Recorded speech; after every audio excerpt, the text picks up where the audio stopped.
Hello everyone. Welcome to this series of literary terms and literary theories. In this lecture, we are going to discuss comedy of humours.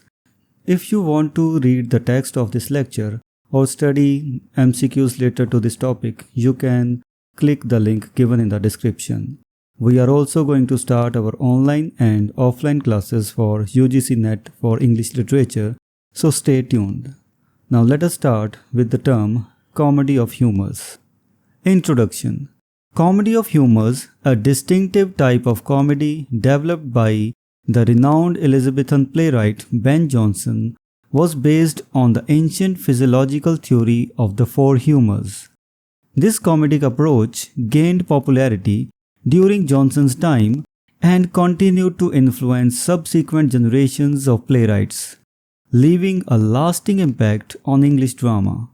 In this article, we will delve into the origins and characteristics of comedy of humours, its underlying theory of temperaments, and its enduring legacy in English comedic literature.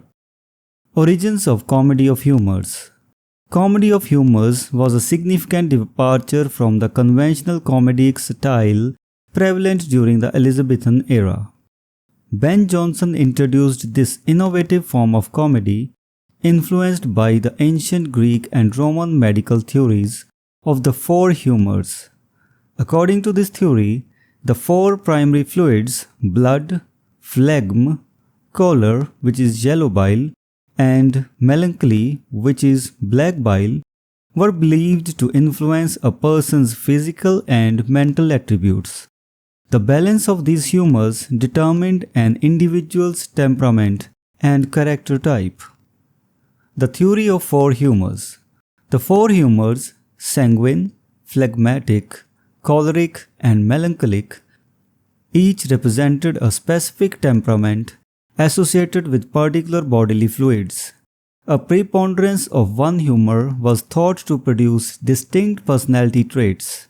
For instance, sanguine, from the Latin sanguis, which means blood, was associated with optimism, cheerfulness, and sociability.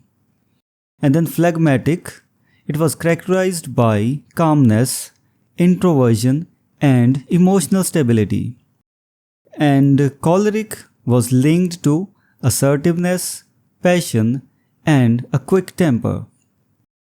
And then finally, melancholic, representing sadness, introversion, and a tendency towards depression. Ben Jonson's comedy of humours.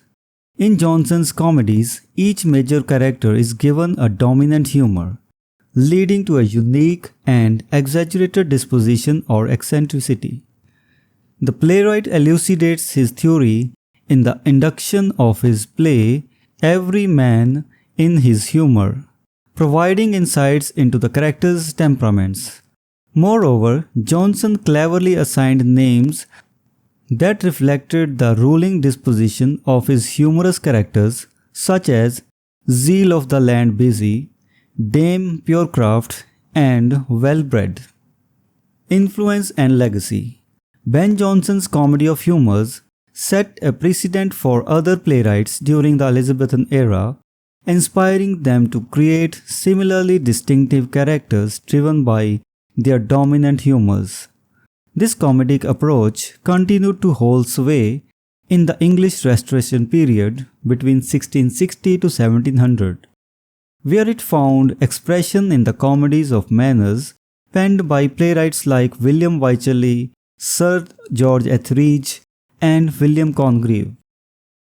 The enduring legacy of comedy of humours can be observed in the comedic literature of subsequent generations, with traces of Jonsonian characters and themes appearing in later plays and works.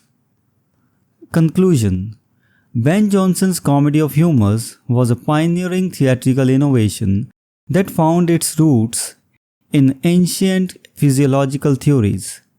The depiction of characters driven by dominant humours introduced a novel comedic form that challenged conventional comedic norms of the time. Jonson's influence was far-reaching, shaping the development of English comedy and leaving a lasting legacy in the works of subsequent playwrights. The Comedy of Humours remains a remarkable testament to Jonson's creativity and profound impact on the evolution of English dramatic literature. So this was the discussion on the term Comedy of Humours. We will meet in the next video with some other term. Until then, goodbye and thank you.